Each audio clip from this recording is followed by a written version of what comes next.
সুধী দর্শকবৃন্দ, আপনারা সবাই আশা করছি ভালো আছেন। নতুন বছরের শুভেচ্ছা জানাচ্ছি সবাইকে। তো আজকে আমাদের প্রোগ্রাম হচ্ছে বাংলাদেশের প্রেক্ষাপটে গবেষণা নিয়ে অনেক কিছু আলোচনা করার জন্য আমরা হাজির হয়েছি।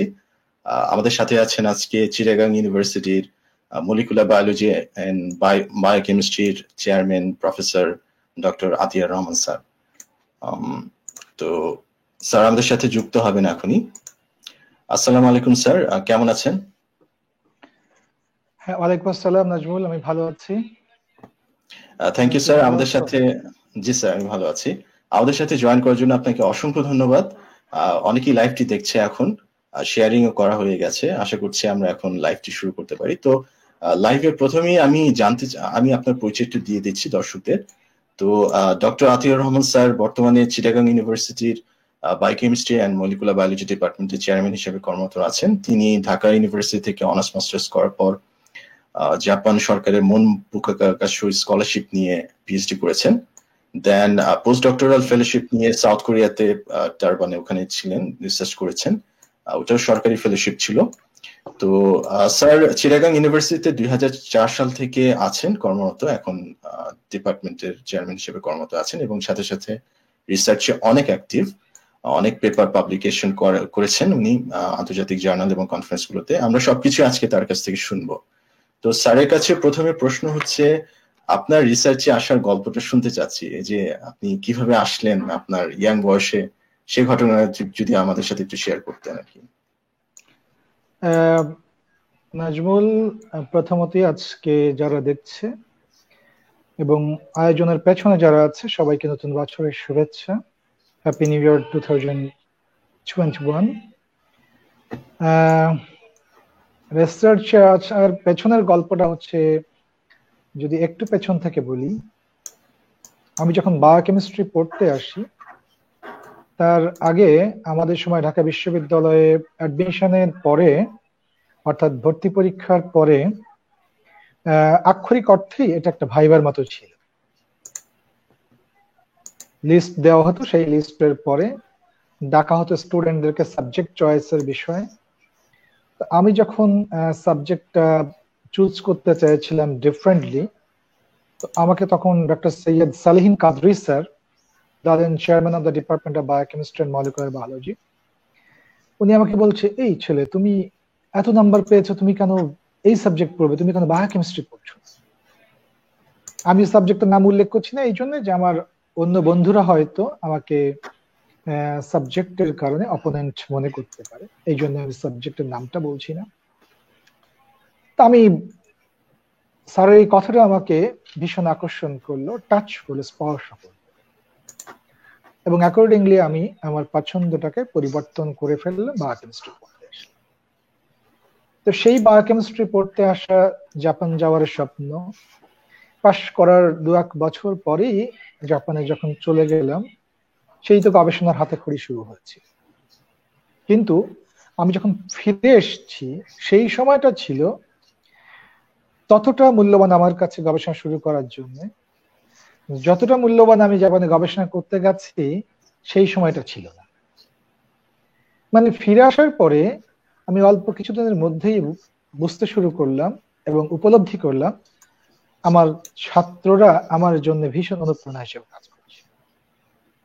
অনেক পড়াশোনা করতাম, ভালো ক্লাসের জন্য মনোযোগী থাকতাম, স্টুডেন্টদের প্রথমেই দিয়েছিলাম, চিরকুট দিয়েছিলাম প্রত্যেকটা স্টুডেন্টকে, যে তোমরা আমার ক্লাস সম্পর্কে কমেন্ট করবে, তবে সবাই ইতিবাচক বলার চেষ্টা করো না নির্মোহ ভাবে, বরং একেবারেই বস্তুনিষ্ঠভাবে কমেন্ট করো যে আমার ক্লাসটা ভালো লাগছে কিনা, কোথাও অসুবিধা আছে কিনা, থাকলে আমি কিভাবে সেই অসুবিধাটাকে দূর করতে পারি, সেই বিষয়গুলো তোমরা নিশ্চয়ই আমাকে কমেন্ট করো। তা আমি দেখলাম যে আমি প্রথম ক্লাসে 18টা চিরকুট দিয়েছিলাম। তো আমার নিষ্ফল আবেদন, কেউ আমার জন্য কোনো কমেন্ট করেনি, কিন্তু আমি নিজের সিদ্ধান্ত নিয়েছিলাম যে ছাত্ররা হয় জড়তার কারণে কমেন্ট করছে না, অথবা তারা স্যাটিসফাইড। ইতিবাচক মানুষ হিসাবে আমি ধরে নিয়েছিলাম যে আমার জন্য যদি ইতিবাচক কিছু হয়ে থাকে, আই শুড মুভ ফরওয়ার্ড। আমি অতি অল্প সময়ের মধ্যে বুঝতে পারলাম যে সব ভালো স্টুডেন্টরা অনেকেই তারা পছন্দ করছে কাজ করতে আসছি। এই যে ভালো ছাত্রদের দায়িত্ব নেওয়াটা, সেটি আমার জন্য অনেক বেশি চ্যালেঞ্জিং ছিল। এবং সেই চ্যালেঞ্জ মোকাবেলা করতে যেয়ে আমার কাছে মনে হলো যে এদেরকে কোনোভাবেই বঞ্চিত করা ঠিক হবে। আমি প্রথমত মাত্র 15,000 টাকার একটি ফান্ডের জন্য অ্যাপ্লাই করেছিলাম চট্টগ্রাম বিশ্ববিদ্যালয়ে, তখন রিসার্চ সেল বলতো, এখন সেটাকে রিসার্চ এন্ড পাবলিকেশন সেল। সেই 15,000 টাকা দিয়ে আমি 17,000 টাকা আমার একটা রিএজেন্টের দাম ছিল বিবিপিএইচ, তার 15,000 টাকা দাম দিয়েছিলাম, 2,000 টাকা বাকি রেখে আমি কাজ শুরু করেছিলাম। এই যে 2,000 টাকা বাকি রেখে কাজ শুরু করেছিলাম, তার প্রথম পাবলিকেশনটা আমি করেছিলাম যে জার্নালে, তার ইম্প্যাক্ট ফ্যাক্টর ছিল মাত্র 0.38। আমি জাপানে ভালো জায়গায় পাবলিশ করেছি, কিন্তু এই যে 0.38 বাংলাদেশে বসে তখন 2007-8 সালে আমরা একটা ইম্প্যাক্ট ফ্যাক্টরে জার্নাল যে পাবলিশ করেছিলাম, এর যে আনন্দ এবং আমার যে তৃপ্তি, সেটি আমাকে এত বেশি আপ্লুত করেছিল যে আমি সাথে সাথে আমার সেই সময়কার সব কলিগরা যদি মনে করতে পারেন, আমি সবাইকে মেইল করেছি যে this is the first time I have started my journey with publishing in Impact Factor Journal from Bangladesh. এবং সেই যে তৃপ্তি আমার, সেই যে আনন্দ আমার, আজকেও আমার মধ্যে একটা সন্তান প্রসব করার জন্য মাকে যেমন কষ্ট করতে হয়, বাবা মা যেমনটা শেয়ার করে, আমার কাছে মনে একটা ভালো পাবলিকেশনের সেই আনন্দটা আজকেও আমাকে তাড়িত করে। এই তাড়না থেকেই বেসিক্যালি আমি ভালো রিসার্চার হয়তো বা না, কিন্তু ছাত্র বন্ধুদের সাথে থাকার জন্য এবং ওরা যাতে করে ভালো গবেষণা করতে পারে সেই জায়গায় আমি ইনসেন্টিভ দেওয়ার জন্য সবসময় মানসিকভাবে শারীরিকভাবে প্রস্তুত থাকি। সেই প্রস্তুতিটাই বেসিক্যালি আমার রিসার্চের জন্য অনুপ্রেরণা হিসেবে কাজ করে। Nazmul, thank you so much. ধন্যবাদ স্যার অনেক ডিটেইল করে বলার জন্য। ইনডিড আসলে প্রথম পাবলিকেশন আমাদের সবার কাছে অনেক স্মরণীয় হয়ে থাকে। আর আপনি যথেষ্ট পরিমাণ ভালো রিসার্চার। আপনি গত বছর অনেক রিসার্চ করেছেন, ইভেন আপনার গুগল সাইটেশনে প্রায় 1,500 আর কি সাইটেশন নাম্বার রয়েছে। তো আমরা এগুলো নিয়ে গল্প করবো আজকে, আরো কিছু জানতে চাইবো। তো আপনি যেহেতু অলরেডি জাপান থেকে আমাদের যে প্রেস্টিজিয়াস মনবসি স্কলারশিপ আছে সেটা নিয়ে পিএইচডি করেছেন, আমরা একটু জাপান চ্যাপ্টারে চলে যাই যে ওখানে আপনার পিএইচডি লাইফটা কেমন ছিল। আমরা জানি যে জাপানিজরা অনেক বিনয়ী, পরিশ্রমী। তো আপনার অভিজ্ঞতা থেকে যদি বলতেন, মানে তাদের কোন জিনিসটা ভালো লেগেছিল আপনার ওখানে থাকা অবস্থায়? ধন্যবাদ নাজবুল। দর্শকদেরকেও আমি ধন্যবাদ জানাচ্ছি যে ওরা পেশেন্স নিয়ে শুনছে আমাকে। আমার জাপান যাওয়ার মাত্র 1 মাসের মাথায় আমার যে চমৎকার একটা অভিজ্ঞতা ছিল, সেটি হচ্ছে আমি রাস্তার পাশে একজন মহিলাকে জিজ্ঞেস করেছিলাম যে সিটি কর্পোরেশন অফিসটা কোথায়। সেই মহিলাটা আমাকে বললো যে তোমাকে আমি দেখাই দেই। আমি গাড়ি ড্রাইভ করছিলাম আর সেই মহিলা রাস্তার পাশ দিয়ে সাইকেল চালাচ্ছিল। যতক্ষণ না পর্যন্ত সে আমাকে সিটি কর্পোরেশন অফিস দেখিয়ে দিয়েছে, ততক্ষণ পর্যন্ত আমি তার সাথে পথ চলেছি আর সে আমাকে সাহায্য করেছে। এই যে তার সময় এবং তার যে patience to show me the way, এটি আমি মনে করি যে পৃথিবীতে আর কোন জাতির মধ্যে এতটা কোঅপারেটিভ মানসিকতা আছে কিনা আমি নিশ্চিত না। আমি অনেক দেশে তো ফরচুনেটলি আলহামদুলিল্লাহ গেছি, কিন্তু আমার কাছে মনে হয়েছে যে এই যে পেশেন্স ফর কোঅপারেশন, সেটি একেবারে ইউনিক আমার কাছে মনে হয়। আরো অনেক গল্প আছে, কিন্তু ওদের এই যে পেশেন্সের কথা বললাম, এর সাথে সাথে এটিও বলতে হয়। আমাদের দেশে আমরা যেটি জানি যে আমাদের কাউকে আমরা যখন কোনো প্রশ্ন করি, প্রশ্নের হয়তো আধো জানা আধো অজানা থাকে, তারপরেও আমরা উত্তর দেওয়ার চেষ্টা করি। একজন জাপানিজ ততক্ষণ পর্যন্ত উত্তর দেওয়ার জন্য কখনোই সাবলীলতা উনি দেখান না, সাবলীলতা দেখান না, ততক্ষণ পর্যন্ত উত্তর দেন না, বলেন না যে আমি জানি, যতক্ষণ না পর্যন্ত উনি এর পরিপূর্ণভাবে প্রস এন্ড কনস সবটুকু জানেন। আমার ল্যাবে যখন আমি যতবারই স্টুডেন্টদেরকে জিজ্ঞেস করেছি, তারা বলেছে তাবুন, মানে সম্ভবত। এই যে অতিরিক্ত বিনয়, এটি আমার কাছে মনে হয় পৃথিবীর অনেক জাতিরই জাপানিজদের কাছ থেকে শেখার আছে। এরকম হয়তো অনেক কথাই বলা যাবে, তবে আমার অসুবিধা ছিল প্রথম দিকে ল্যাঙ্গুয়েজ ব্যারিয়ার, যেটা অনেকের ক্ষেত্রেই থাকে। সেই ল্যাঙ্গুয়েজ ব্যারিয়ারের কারণে জুনিয়র স্টুডেন্টদের সাথে কিছু মিসআন্ডারস্ট্যান্ডিং ছিল। তো সেটি যেমন আমাদের এক সিনিয়র ভাই, উনি এক বুড়িকে, জাপানিজ একজন বুড়ি এই অর্থে বলছি, অনেক বয়স্ক আর কি, আমি সরি শব্দটা চাওয়ার জন্য, আসলে অনেক বৃদ্ধা মহিলা।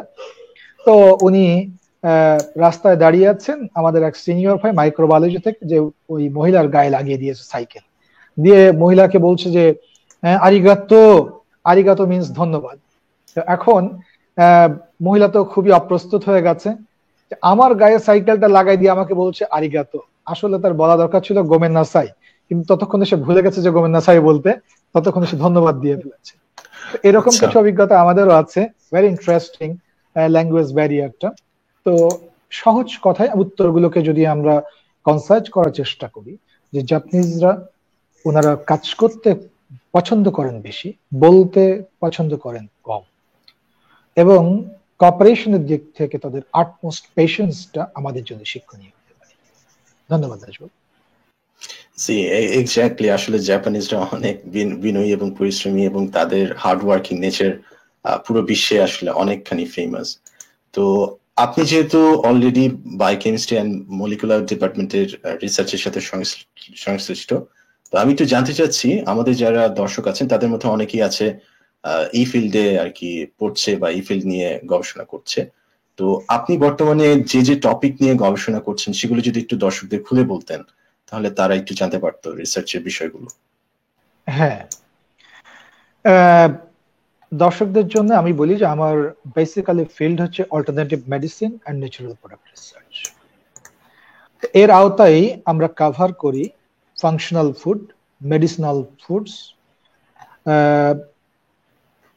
আমাদের নন কমিউনিকেবল ডিজিজ, এটি হচ্ছে কভার করে। অর্থাৎ আমরা বাংলাদেশের যে সমস্ত এন্ডেমিক ন্যাচারাল রিসোর্সেস আছে, পার্টিকুলারলি প্লান্টস অ্যান্ড ইনসেক্টস, তাদের অনেক আগে থেকেই আমরা জানি যে 5000 বছর আগে আয়ুর্বেদিকে শুরু হয়েছিল, তারপর ইউনানি শুরু হয়েছে। এই যে 5000 ব্যাক মানুষেরা যে চিন্তাটা করেছিল, সেই চিন্তার জায়গাতে আমাদের পরিবর্তনটা হচ্ছে, তখন কোনো এভিডেন্স ছিল না, মানুষেরা ওয়ান ফেথ ব্যবহার করেছে ন্যাচারাল রিসোর্সেস গুলো ফর দেয়ার এলমেন্টস। কিন্তু আমরা এখন যেটাকে করেছি, এভিডেন্স বেস করবার চেষ্টা করছি। অর্থাৎ আমরা দেখতে পাচ্ছি যে গত 30 বছরের কথা যদি আমরা দেখি, তাহলে একেবারে সিঙ্গেল মলিকুল হিসেবে কোনো অ্যান্টিবায়োটিক নতুন বাজারে আসে, এরকম আরো অনেক থেরাপিউটিক ক্লাসে বলা যাবে। তাহলে সামনের দিনগুলোতে আমরা যে ভয়টা করছি, ইমার্জিং ডিজিজ গুলো একের পর এক ধেয়ে আসতে শুরু করেছে, সেই জায়গাতে আমাদের সিনথেটিক ড্রাগ গুলো কিভাবে আমাদের চাহিদা পূরণ করবার জন্য যথেষ্ট করে হতে পারে। একই সাথে আমরা অনেক ড্রাগের কথাই জানি, সিনথেটিক ড্রাগস অনেক এক্সপেন্সিভ, অনেক ক্ষেত্রে আমরা জানি প্যাশনস নন কমপ্লায়েন্স, অর্থাৎ এক রোগের জন্য খাওয়া হয় আর এক অসুবিধা হয়ে বসে থাকে।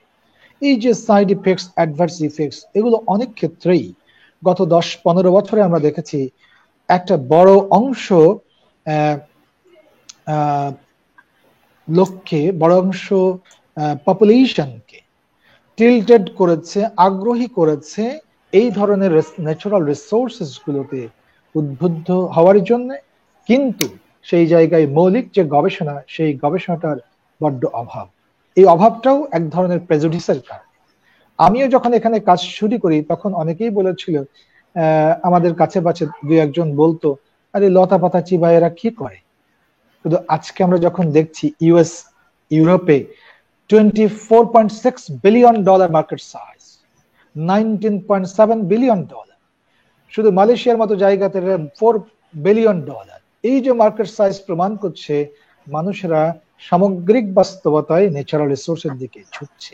যেমনটা ওয়ার্ল্ড হেলথ অর্গানাইজেশন বলেছে, কোভিডের ক্ষেত্রেও অল্টারনেটিভ মেডিসিনটাকে কিভাবে অ্যাপ্লাই করা যায় তার থেরাপিউটিক গাইডলাইন্স এর কাজ চলছে, যেটা চায়না এবং ইন্ডিয়া কিন্তু অলরেডি শুরু করে দিয়েছে। সো আমরা এখন চাইছি এই কাজগুলোকে আমাদের এভিডেন্স বেস করবার জন্য, মানে আমরা একটা ইনভিট্রো কাজ করি, সেল লাইনে কাজ করি, অ্যানিমাল মডেলে কাজ করি, এবং ফাইনালি ভেরিফাই করবার জন্য, ভ্যালিডেট করবার জন্য আমরা কম্পিটিশনাল মডেলেরও সাহায্য নিই। অল টুগেদার আমরা প্রুফ করার চেষ্টা করি যে কোনো পার্টিকুলার রিসোর্সের বিশেষ ধরনের রোল, যেটি আমার মূল কাজ হচ্ছে ডায়াবেটিক সেকেন্ডারি কমপ্লিকেশনস, সেই জায়গাতে এটি যথেষ্ট পরিমাণে ভালো কাজ করতে পারে কিনা এবং থেরাপিউটিক অ্যাপ্রোচ এটি এফেক্টিভ হতে পারে কিনা। তো এই হচ্ছে আমাদের কাজ। এবং আমরা বলেছি সেকেন্ডারি কমপ্লিকেশনস, অর্থাৎ ডায়াবেটিকের ক্ষেত্রে ডায়াবেটিক কার্ডিওপ্যাথি, ডায়াবেটিক হচ্ছে retinopathy, diabetic nephropathy, diabetic cerebral encephalopathy, এই সমস্ত জায়গাগুলো পরস্পর সবগুলো একজনের সাথে ভীষণ পরিমাণে মেটাবলিক্যালি কোরিলেটেড। সুতরাং আমরা চাই যে প্লান্ট অথবা ইনসেক্ট সোর্স গুলোই আগামী দিনে যাতে করে আমাদের জন্য বেস্ট থেরাপিউটিক অ্যাপ্রোচ এবং হার্মলেস অ্যাপ্রোচ হতে পারে, এবং সেটি আমাদের যারা পেশেন্টস তাদের জন্য এটি অত্যন্ত অ্যাফোর্ডেবল চয়েস হতে পারে, অ্যাফোর্ডেবল চয়েস। তো আশা করছি এর মধ্যে দিয়ে আমাদের কাজের ধরনটা উঠে এসেছে। Thank you Nazmul. Thank you sir. আমরাও আশা করছি আপনার জন্য অনেক শুভকামনা থাকবে আপনার রিসার্চ ফিল্ডের জন্য। তো আমি আরো জানতে চাচ্ছি যে অনেক ছাত্রই আজকাল দেশের বাইরে আসলে হায়ার স্টাডিজ এবং রিসার্চের দিকে ঝুঁকছে, অনেক ছাত্ররাই বাংলাদেশ থেকে যাচ্ছে বিভিন্ন দেশে। তো সেই প্রস্তুতি হিসেবে একজন আন্ডার গ্রাজুয়েট ছাত্র হিসেবে তাদের কি কি দক্ষতা থাকা প্রয়োজন যেটা কিনা তারা ওই অবস্থাতে ডেভেলপ করতে পারে যেন পরবর্তীতে কোনো সমস্যার সম্মুখীন না হয় আর কি? আনসারটা আমি প্রথম আমার একটা এক্সপেরিয়েন্স দিয়েই শুরু করি। আমি যখন ল্যাবে কাজ শুরু করি আমি প্রায় দেখতাম যে আমার সুপারভাইজার এক একটা করে চিরকুট লিখতেন, চিরকুট লিখে বিভিন্ন জায়গায় উনি লাগিয়ে দিতেন, ট্যাগ করতেন। পরে আমি খেয়াল করলাম যে এই চিরকুট গুলো বিশেষত আমার জন্য, অর্থাৎ আমরা বাংলাদেশে একটা গবেষণা এনভায়রনমেন্টে সাকসেসফুলি কাজ করবার জন্য যে ধরনের প্রিপারেশন দরকার হয় সেইগুলো তো পেছিয়ে আছে। যেমন আমি দেখলাম যে কিভাবে ওয়াশ করতে হয়, গ্লাস ওয়াশ করতে হয় আমরা জানি না। আমি ল্যাবে শিখেছি 4 স্টেপস ওয়াশিং প্রসিজিওর। আমরা লিটারেচার রিভিউটা আমরা জানতাম, আমাদের স্টুডেন্টরা সেই জায়গাতে অনেক পেছানো। এরকম অনেক জিনিসই আছে। তারপরে ডাটা অ্যানালাইসিস, যেটা আমরা অনেক স্টুডেন্টের ক্ষেত্রে জানি যে তারা বেশ ভালো সফটওয়্যার বেসড ডাটা অ্যানালাইসিস করতে পারে। পার্টিকুলারলি আমরা যদি বলি এক্সেলেরই এত ব্যবহার আছে, কিন্তু আমাদের স্টুডেন্ট অনেক এক্সেল জানে। আমরা এসপিএসএস, এটি আমাদের স্টুডেন্টরা অনেকেই হয়তো থিওরিটিক্যালি শিখেছে। তাহলে আমি বলতে চাইছি যে বিদেশে যাওয়ার আগে আন্ডারগ্রেড স্টুডেন্টের হচ্ছে বেসিক ল্যাবরেটরি প্র্যাকটিস গুলো সম্পর্কে জানাটা 1 নম্বরে জরুরি বিষয়। 2 নম্বর হচ্ছে তাদের সফট স্কিলটা অত্যন্ত জরুরি।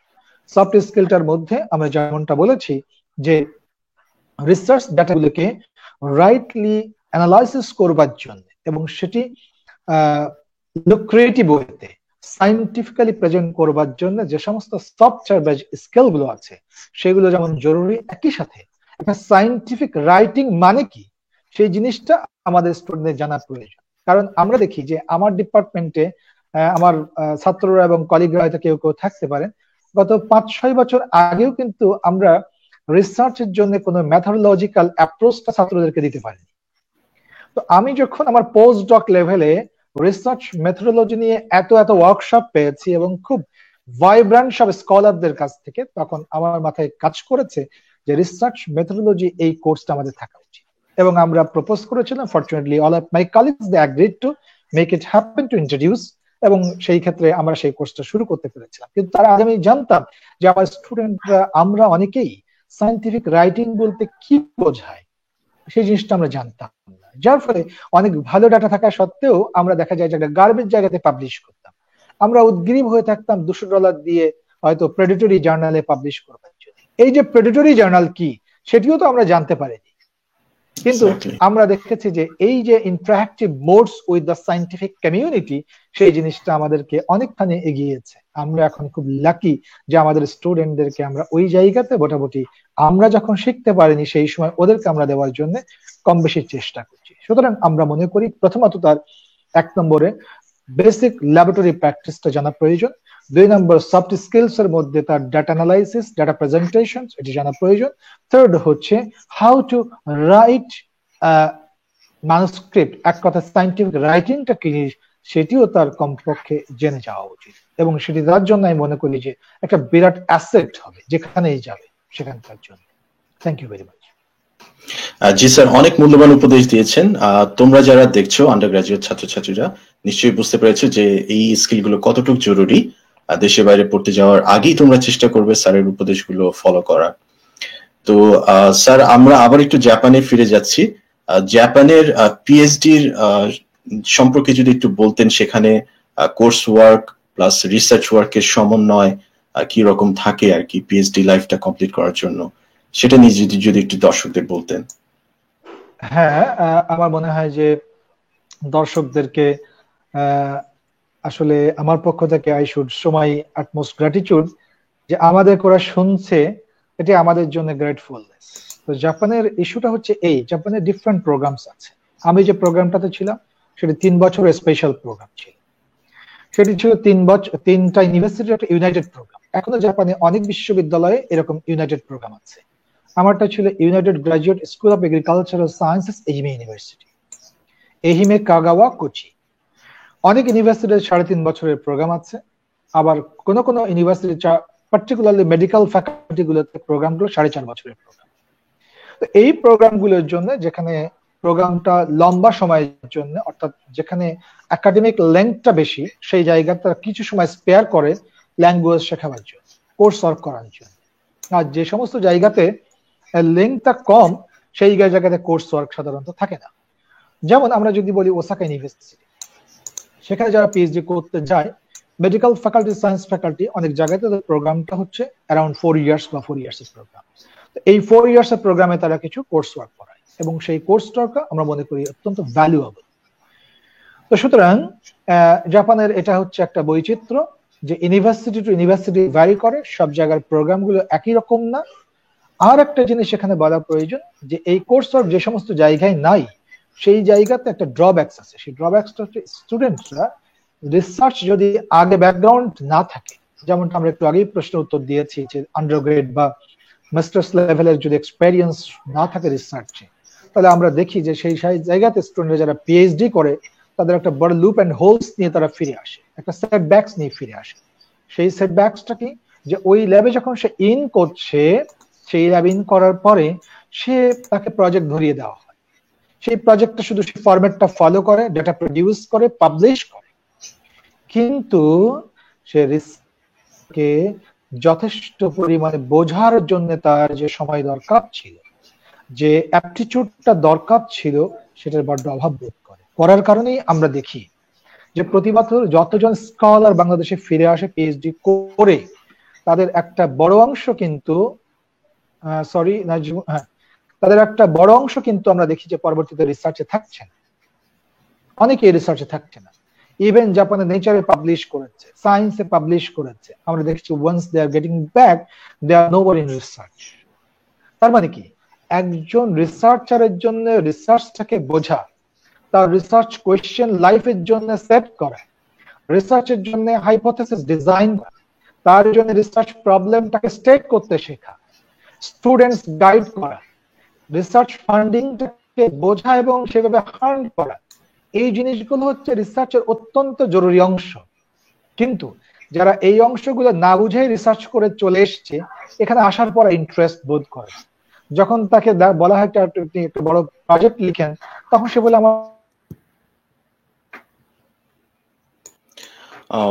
আমরা একটু টেকনিক্যাল ডিফিকাল্টি ফেস করছি, স্যারের কানেকশনটা হঠাৎ করে আমরা লস করেছি, সরি। আমরা একটু দেখছি, ঠিক হয়ে যাবে আশা করছি। আমরা একটু সবাই একটু ধৈর্য ধরে থাকি, হয়তোবা উনি চলে আসবেন কিছুক্ষণ পরেই। তো আমি একটু স্যারের হোয়াট এভার তিনি দিয়েছেন পরামর্শগুলো, সেগুলো একটু রিক্যাপ করছি যারা কিনা প্রথম থেকে দেখতে পারেননি। তো আন্ডার গ্রাজুয়েট থাকা অবস্থায় আমাদের যারা আর কি রিসার্চার হতে চায় ফিউচারে, তাদের উচিত হচ্ছে ল্যাবের যে কাজগুলো সেগুলো তো অবশ্যই হ্যান্ডস অন এক্সপিরিয়েন্স যেগুলো, সেগুলো তো নেওয়া উচিত। পাশাপাশি আমাদের যে ডেটা রিপ্রেজেন্ট করার যে সফটওয়্যার গুলো রয়েছে, আমরা তো সায়েন্টিস্ট, সো সায়েন্টিস্টদের মূল কাজ হচ্ছে ডেটা নিয়ে এক্সপেরিমেন্ট করা, দেন ডেটা জেনারেট করা। তো ডেটাগুলোকে যখন ভিজুয়ালাইজেশন করতে হয়, ওগুলোকে প্রপার ভিজুয়ালাইজেশন টেকনিক না জানলে, অর্থাৎ কম্পিউটার স্কিল যদি না জানা হয়, তাহলে বিভিন্ন যে পেপার বা বিভিন্ন যে প্রেজেন্টেশন, কনফারেন্স গুলোতে যে প্রেজেন্টেশন দেওয়া হয়, সেগুলোতে তখন অনেক সমস্যা ফেস করতে হয়। সো ডেটা রিপ্রেজেন্টেশনের সফটওয়্যার গুলো যেমন এক্সেল, এসপিএসএস, আর বা ম্যাটল্যাব এগুলো হচ্ছে শিখে রাখা উচিত। সাথে সাথে ম্যানিউস্ক্রিপ্ট যে লেখার যে মানে টেকনিক গুলো রয়েছে, যে কিভাবে লিটারেচার রিভিউ করতে হয়, কিভাবে ইন্ট্রোডাকশন গুলো লিখতে হয়, তারপর কিভাবে অ্যাবস্ট্রাক্ট লিখতে হয়, তারপর রেফারেন্স সেকশনটা কিভাবে ম্যানেজ করতে হয়, এই যে ছোট ছোট মানে ব্যাপারগুলো রয়েছে সেগুলো নিয়েও আমাদেরকে আগে থেকেই কাজ করলে হয়তো আমাদের ফিউচারের রিসার্চ অনেক সুবিধা হতে পারে। তো স্যার আমাদের সাথে আবার রিজয়েন করেছেন, আমরা আবার স্যারকে ফিরে আমি পেয়েছি। সরি, টেকনিক্যাল এররটা কি আমার এখান থেকে ছিল কিনা আমি not sure. G sir, it's okay, সমস্যা নেই। আমি দর্শকদের আপনার কথাগুলো একটু রিক্যাপ করিয়ে দিচ্ছিলাম, অনেকে শুরু থেকে মিস করেছে আপনার মূল্যবান পরামর্শগুলো, আমি ওদেরকে আর কি জানিয়ে দিচ্ছিলাম। তো আমরা ছিলাম হচ্ছে আপনার যে সরি আমরা ছিলাম হচ্ছে জাপানে যে পিএইচডি লেংথ নিয়ে, সেটা নিয়ে আমরা কথা বলছিলাম, কোর্স ওয়ার্ক নিয়ে কথা বলছিলাম। আপনি বলেছিলেন যে যারা কিনা কোর্স ওয়ার্ক করতে পারে না তাদের কিছু সমস্যা ফেস করতে হয়, এতটুকু পর্যন্ত আমরা শুনেছিলাম। হ্যাঁ, তো আমি সেটাই শেষ করি যে এর অর্থ এই যে আসলে জাপানের প্রোগ্রামগুলো হচ্ছে মিক্সড প্রোগ্রাম। তো এখন এটি অনেক ক্ষেত্রে স্টুডেন্টরা যারা যায় তাদের পছন্দের উপর নির্ভর করে না, কারণ আমরাও যখন গেছিলাম তখন আমার কাছে মনে হয় যে স্কলারশিপটা পাওয়াটা ইম্পর্টেন্ট।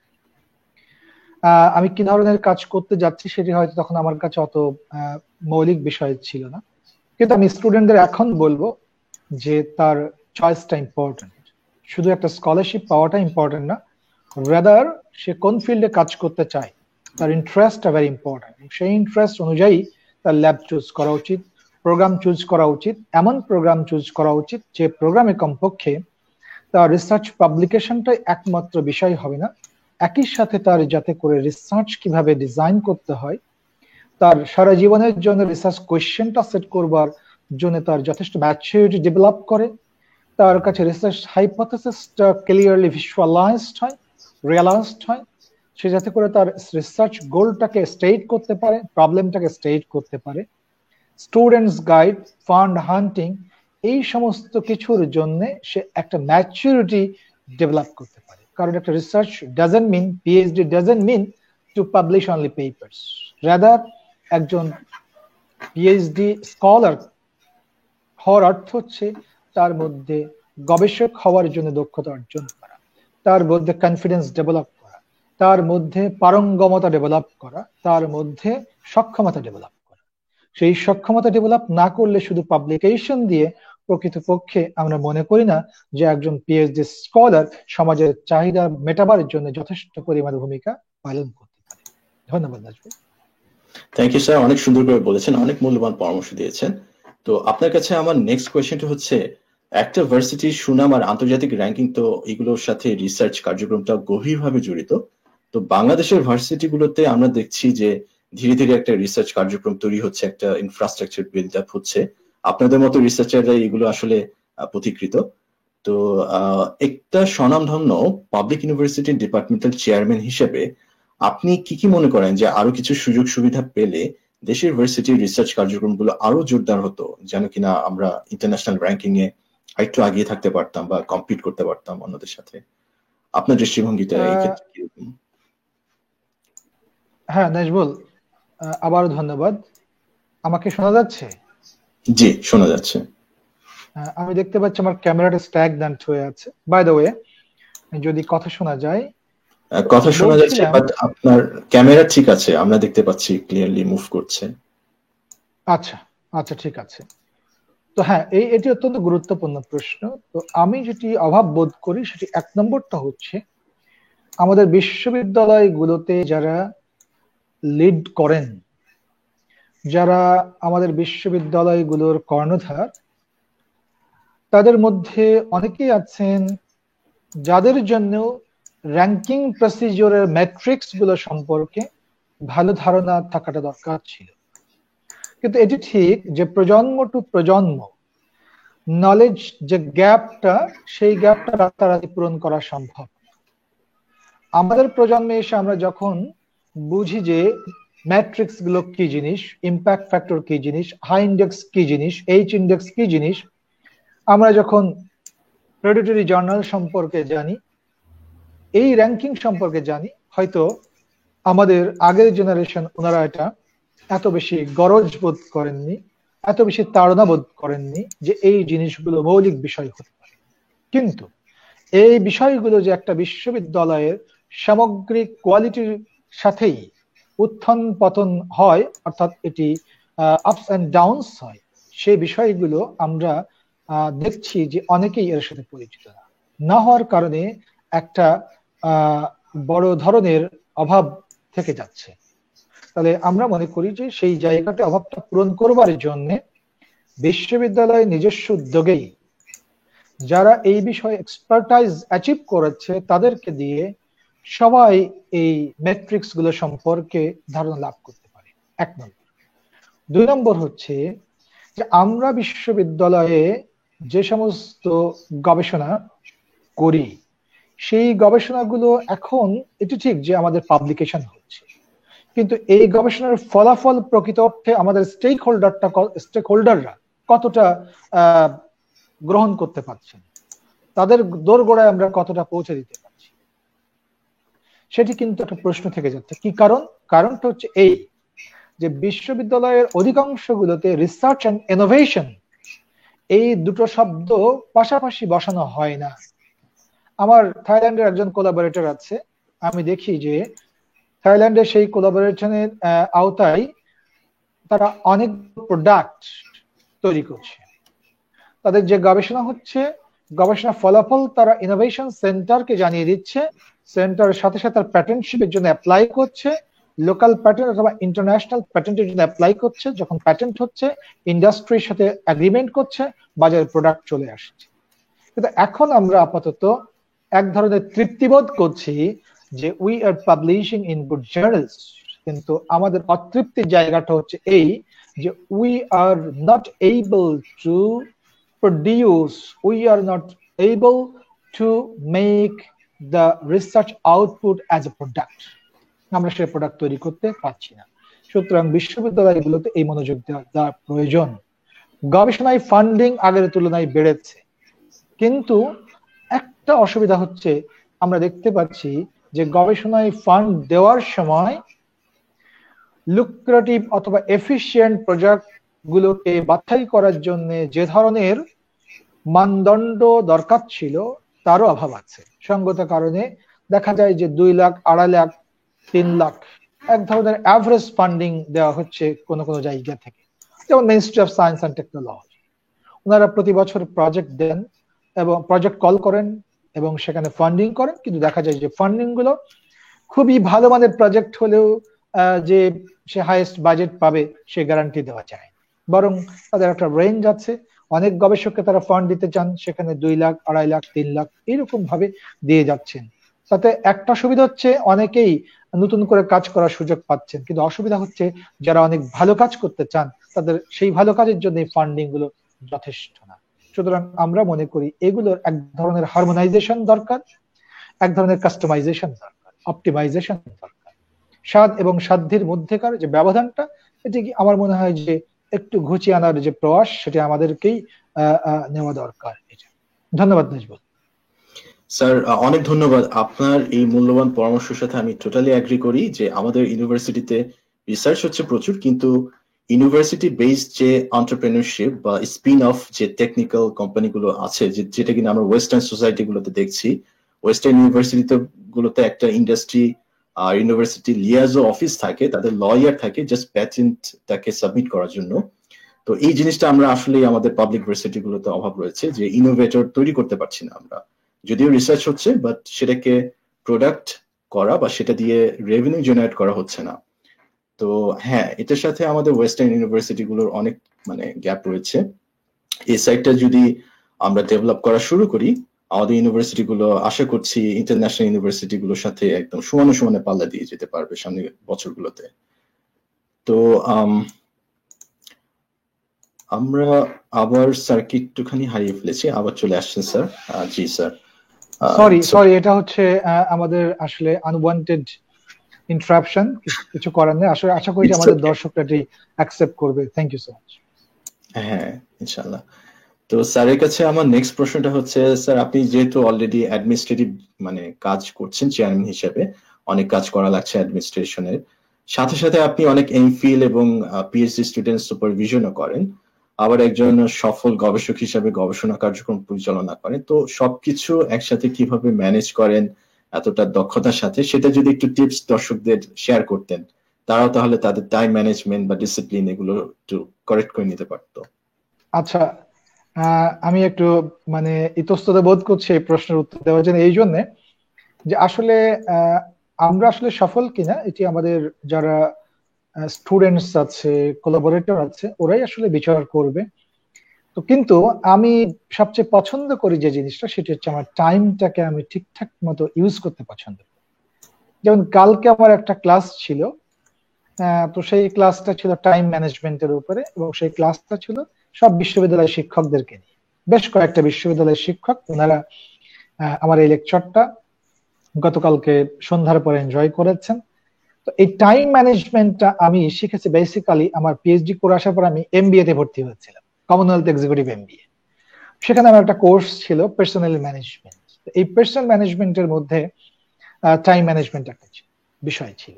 এখন আমি আমার দিনের শুরুটা করার চেষ্টা করি very early in the morning, এবং সেই আর্লি ইন দ্য মর্নিং এ আমি মোটামুটি আমার মেজর কাজগুলোকে আমার চিন্তার মধ্যে, এবং কখনো কখনো আমি টাইম ম্যানেজমেন্ট স্কেল অনুযায়ী আমি কতগুলো ট্যাগ তৈরি করি, নোট তৈরি করি।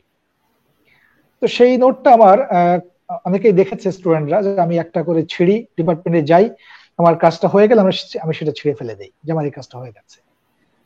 এবং আমি এই সামগ্রিক ব্যস্ততার মধ্যে চেষ্টা করি যে স্কেজুয়াল মেনটেন করবার জন্য, যখন যাকে সময় দেই সেই সময়টা মেনটেন করবার জন্য। কিন্তু বাংলাদেশের বাস্তবতার পরিপূরক করা সম্ভব না। এত সত্ত্বেও আমার মধ্যে পেইন কাজ করে যে আমার কোনো সময় নষ্ট হয়ে গেল, যে আমার সময় নষ্ট হলে এত খারাপ লাগে এবং আমি এত অনুশোচনা বোধ করি। এই অনুশোচনা বোধটাই আমাকে বেশ খানিকটা সাহায্য করে যে আমি ব্যস্ত থাকতে পছন্দ করি। ল্যাবের সময় দেওয়ার জন্য যেটুকু সময়, সেই সময়টা আমি এনজয় করছি। ডিপার্টমেন্টে যখন মনে হয় যে না এই সময়টাতে আমার আর দরকার নেই, দেন আমি আমার পার্সোনাল রুমে চলে যাই। আমি সাধারণত চেয়ারম্যানের রুমে বসি না, কারণ আমি দেখি যে সেই চেয়ারম্যানের রুমে বসার অর্থ হচ্ছে এই যে আমার কাজ নেই কিন্তু আমি কাজ তৈরি করে নেওয়ার চেষ্টা করছি, অথবা অন্যদেরকে আমি সময় দেওয়ার জন্য চেষ্টা করছি, আমার কিছু চ্যাটিং এর জন্য সময় বের করতে হচ্ছে। সেই জায়গায় আমি মিনিমাইজ করার চেষ্টা করি, যার ফলে আমার রুমে যে আমার পার্সোনাল রুমে আমি সময়টা কাটানোর চেষ্টা করি। তো অল টুগেদার যেটি আমি বলবো যে টাইম ম্যানেজমেন্টের যে কনসেপ্টটা বেসিক্যালি, সেই টাইম ম্যানেজমেন্ট কনসেপ্টে আমি মোরারলেস সবটা না পারলেও কিছুটা পরিচিত এর সাথে। সেই পরিচয়টাকে সামনে রেখেই আমি আমার দিনের একেবারেই শুরুটা হয় very early in the morning, এবং ডে লং আমি চেষ্টা করি যে আমার স্কেজুলটাকে দিনের শুরুতে তৈরি করে নেওয়া, যাতে করে আমি মোটামুটি আমার কাজগুলো গুছিয়ে ফেলতে পারি। এবং অফিস থেকে ফেরার পথে প্রায় মানে অফিস শেষ করার আগে জিজ্ঞেস করি আজকে আমাদের সব কাজগুলো হলো কিনা। যেমন গত লাস্ট অফিস ডেতে আমরা ফাইনালি জিজ্ঞেস করলাম যে আমাদের আজকের সব কাজগুলো ঠিকঠাক মতো শেষ হলো কিনা। তা আমি অফিস থেকে জানলাম যে ফাইন, কোনো কাজ আমাদের পেন্ডিং নেই। তো এই জিনিসগুলো ইম্পর্টেন্ট হচ্ছে যে এই টাইম ম্যানেজমেন্টটা আমরা সিরিয়াসলি হয়তো চেষ্টা করছি না, অথবা স্কিলগুলো আমাদের কাছে জানা নেই। তো সুতরাং আমি মনে করি যে আমাদের স্টুডেন্টরা যারা আছে তাদের সাবজেক্টের বাইরেও টাইম ম্যানেজমেন্টের ইস্যুটা একটা লম্বা ওয়ার্কশপ হতে পারে, ক্লাস হতে পারে, যদি ছাত্রদেরকে এগিয়ে দেবে। তবে হ্যাঁ, এর মধ্যে আমি আমার একটা দুর্বলতার কথা বলি, যে অনেক সময় অনেক কাজেই দেখা যায় যে আমার ডেডলাইন যখন চলে আসে তার আগ পর্যন্ত আমার আইডিয়াটা পুরো ম্যাচিওর হয়। কারণ আমি মনে করি আমার একটা প্রেজেন্টেশন যখন দেই, ওই প্রেজেন্টেশনটা অন্যরা এনজয় কতটা করছে তার চেয়ে আমি নিজে কতটা স্বাচ্ছন্দ্য বোধ করলাম এবং কতটা আমি ডেলিভারি ভালো দিতে পারলাম, সেই জিনিসটা আমাকে খুব ভাবায়। ভাবাই বলেই আমি ওই প্রেজেন্টেশন জাতীয় জিনিসগুলো শেষ মুহূর্তের আগে খুব বেশি রেডি করতে পারি না। অনেক সময় দেখা যায় যে আমার বাইরে প্রেজেন্টেশন আছে, আমি বিমানে বসে বসে প্রেজেন্টেশন রেডি করছি এবং চমৎকার আইডিয়াটা মাথায় আসছে, সেই জিনিসটা কাজ করে। তো এটা একটা দুর্বলতার কথাই বলবো, যেটা আমার টাইম ম্যানেজমেন্ট স্কিলের সাথে খুব কোনোভাবে কমপ্লাই করে না। তো আশা করছি আমাদের যারা দর্শক তারাও তাদের দিনের শুরুটা একদম আর্লি ইন দ্য মর্নিং করতে পারবে, তাহলে এক্সট্রা 3 ঘন্টা সময় তারা পেয়ে যাবে এবং দিনের অধিকাংশ কাজগুলো গুছিয়ে ফেলবার জন্য এই 3 ঘন্টার সময় অনেক অনেক তাকে অ্যাডভান্স করে দেবে। ধন্যবাদ স্যার, অনেক সুন্দর করে বলেছেন, অনেক মূল্যবান পরামর্শ দিয়েছেন টাইম ম্যানেজমেন্ট সম্পর্কে। আহ, আহ, তো আমার নেক্সট প্রশ্নটা হচ্ছে যে 10 বছর পূর্বে আপনি বাংলাদেশে যে রিসার্চ কালচারটা ছিল সেটার সাথে যদি বর্তমান রিসার্চ কালচারের তুলনা করেন, তাহলে আপনি কি কি পরিবর্তন লক্ষ্য করেছেন যেটা কিনা পজিটিভলি অ্যাড হয়েছে বাংলাদেশের রিসার্চ ট্রেন্ডে, সেটা যদি একটু তুলে ধরতেন। Thank you Nazmul. এর প্রথম পরিবর্তনটা হচ্ছে আজকে যে অনুষ্ঠানটা, যে আমরা রিসার্চ নিয়ে কথা বলছি, কথা Exactly. শুনতে চাইছি। অনেক দর্শকরা আমাকে ইনবক্স করেছে যে দে আর eagerly waiting to listen to us. এটা একটা বিরাট পরিবর্তন। 10 বছর আসলে আগে কেউ নিশ্চয়ই চিন্তা করেনি যে রিসার্চারদের কাছ থেকে এরকম কথা শুনবে। আমি ছোট্ট একটা আমার এক্সপেরিয়েন্স বলি। 2017 সালে ইরানে গভর্নমেন্টের ন্যানো টেকনোলজিক্যাল একটা ইনস্টিটিউশন আছে, সেটা হচ্ছে তাদের মেটাল সায়েন্স ইনস্টিটিউট। সেই ইনস্টিটিউট আমাকে ইনভাইট করেছিল একটা প্রেজেন্টেশন দেওয়ার জন্য, সেখানে আমি গেছিলাম। তো যাওয়ার পরে আমি খুব অ্যামাজড হয়েছিলাম যে আমি দেখলাম যে ছোট ছোট বাচ্চা বাচ্চা ছেলে মেয়েরা, তারা আমাকে ডেকে নিয়ে যাচ্ছে দেখানোর জন্য। কেউ বলছে আমার 2টো প্যাটেন্ট আছে, কেউ বলছে যে আমার 3টা প্যাটেন্ট আছে, এবং প্যাটেন্ট গুলো আমাকে দেখালো। প্রোডাক্ট তৈরি হয়ে গেছে বাই দিস টাইমে, এবং এগ্রিমেন্টের আওতায় বিভিন্ন ইন্ডাস্ট্রি প্রোডাক্ট তৈরি করেছে। এই সমস্ত বিষয় বলতে যে তাদের মিনিস্ট্রি অফ এডুকেশনের যিনি মিনিস্টার, তাকে কেউ পরিচয় করা যায়নি যে he is the minister. By the way, উনি যখন তথ্যপাত্র দিচ্ছে, আমি এক পর্যায়ে জিজ্ঞেস করলাম, what makes your students to be with science? উনি খুব ইন্টারেস্টিং আনসার দিল। উনি বললো যে আমাদের সায়েন্টিস্টদের ডিগনিটি আমাদের দেশে ভীষণ হাই। বললো সায়েন্টিস্টদের ডিগনিটি আমাদের দেশে অনেক হাই, সে কারণে স্টুডেন্টসরা বেশিরভাগ সায়েন্সে আসতে আগ্রহী। আমরা এই 10 বছরে বিরাট পরিবর্তন দেখেছি। 10 বছর আগে যদি আমরা দেখি, তাহলে আমাদের স্টুডেন্টরা এলসভিয়ার উইলি থেকে পাবলিশ করতো না, ইম্প্যাক্ট ফ্যাক্টর চিনতো না।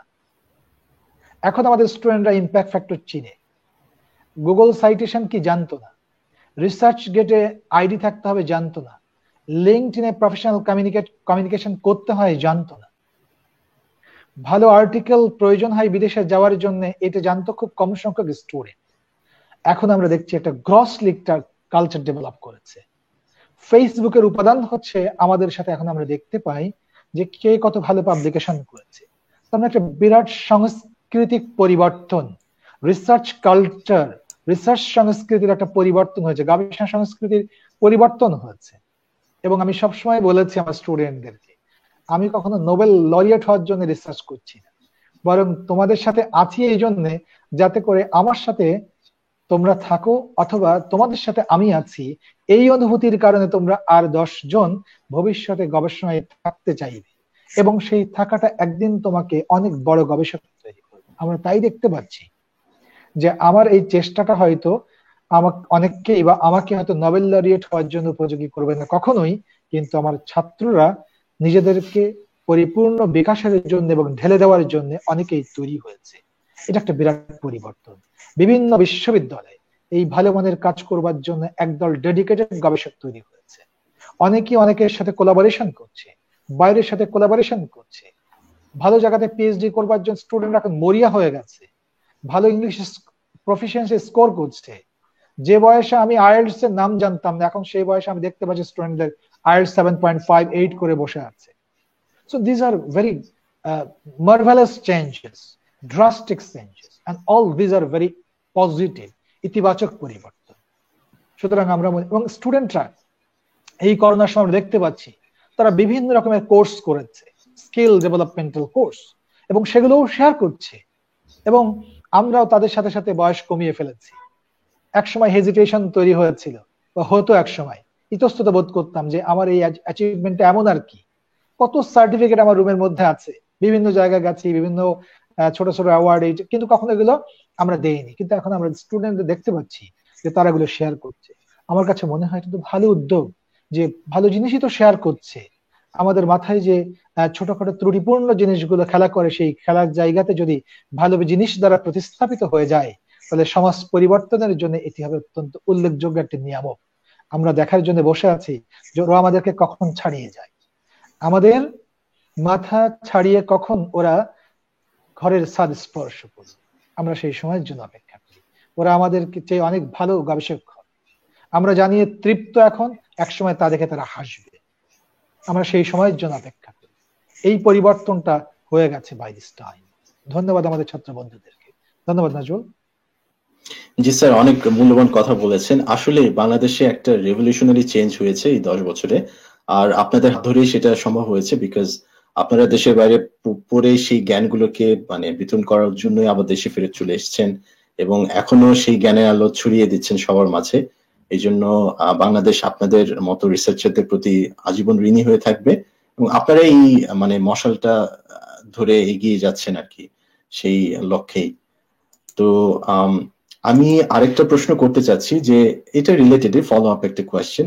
আগামী 5 বছরে আপনার চিটাগাং ইউনিভার্সিটির এই ডিপার্টমেন্টটাকে মানে বা সামগ্রিক অর্থে যদি ধরি, আপনার ভার্সিটির রিসার্চ কালচারটাকে আপনি আরো কত দূর দেখতে চান আগামী 5 বছর পরে, কোন অবস্থায়? হ্যাঁ নাজবুল, এটি আমরা মনে করি হয়তো ব্যক্তি একার পক্ষে কমপ্লিট দায়িত্ব নিয়ে বলাটা কঠিন এবং আশাবাদ জাগানোটাও কঠিন। তবে আমাদের তো থেমে থাকলে চলবে না। আমরা মনে করি যে আমরা কোনো প্রচার প্রসার ছাড়াই আমরা নিজেরা গবেষণার একেবারে ছোট্ট ভিত দাঁড় করাবার চেষ্টা করেছি, এবং সেই ভিতটা দেখে নতুন জেনারেশনটা আরো বেশি উদ্দীপ্ত হয়েছে, উৎসাহিত হয়েছে। এবছর চট্টগ্রাম বিশ্ববিদ্যালয়ের স্কোপাসের যে র্যাঙ্কিংটা, সেই র্যাঙ্কিংটা নিয়ে যত মানুষ শেয়ার করছে আর যতজন এটি উপলব্ধি করছে যে চট্টগ্রাম বিশ্ববিদ্যালয়ের শিক্ষকরাও কিছু গবেষণা করেন, এটি কিন্তু গত বছর এত আলোড়িত হয়নি। এর মানে কি, এক ধরনের এজিটেশন, একটা ভাইব্রেশন শুরু হয়েছে। সুতরাং যারা এই বছর এই 10-এর মধ্যে এসছে, ওভারল্যাপিং এর কারণে সংখ্যাটা 10 না, অনেক বেশি।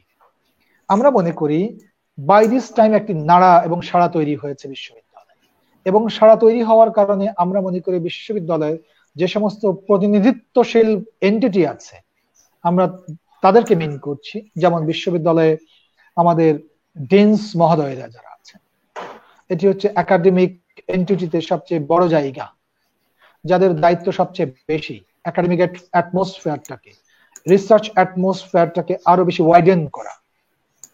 ওনারা হয়তো উপলব্ধি করবেন বিশ্ববিদ্যালয়ের সর্বোচ্চ পর্ষদ থেকে যারা রিসার্চটাকে প্যাট্রোনাইজ করবার কথা, ওনারা এই মেট্রিক্স গুলোকে বিবেচনায় নেবেন, নিয়ে আউটার ওয়ার্ল্ডের সাথে ইন্টারন্যাশনাল এবং গ্লোবালি কম্পিট করবার জন্য উপযোগিতা তৈরিতে কি ধরনের ইন্ডেক্স দরকার, সেই জিনিসগুলো আমার বিশ্বাস আগামী 5 বছর অনেকেই জেনে ফেলবে, যারা হয়তো একসময় কম্পিউটারে টাইপ করেননি।